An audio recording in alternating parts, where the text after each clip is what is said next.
Kau minum kopi tak? Aku dulu minum tau. Tapi sekarang ni bila aku minum dah pening. Oh, minum sikit je. Spanish latte sekarang macam viral kan, macam ramai orang Manis-manis buat. kan. Baik. Okay lah, boleh lah. Boleh lah okay. Untuk survive lah. Okay dah. Untuk dalam botol kan. So guys nak letak tekening kat bawah. So Assalamualaikum, selamat datang. Dan kenapa lama sangat start nampak kau? Aku tahu tak? Aku nak cakap sebelum kau cakap apa-apa kan. Aku tahu aku pun banyak minat bagi tahu aku ni.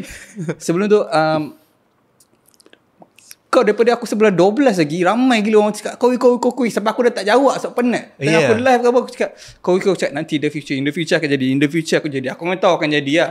Sebab aku just tak tahu lagi berapa puluh tahun lah. So terima kasih sebab datang. Dan kenapa akhirnya datang?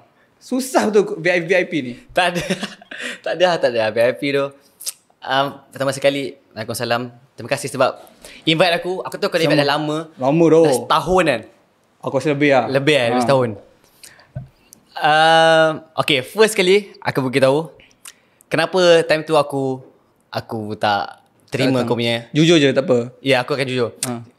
Sebab time tu kau tengah ada macam ada controversial sikit dengan Asad tu lah. Okay. Pasal SPM aku macam patut ke aku pergi? Aku macam tu je lah. Aku tak adalah macam aku still okay dengan kau. Aku tak ada kecam kau, tak ada. Aku even kalau dekat tim aku pun aku tak ada cakap macam apa ada orang cakap, tak ada.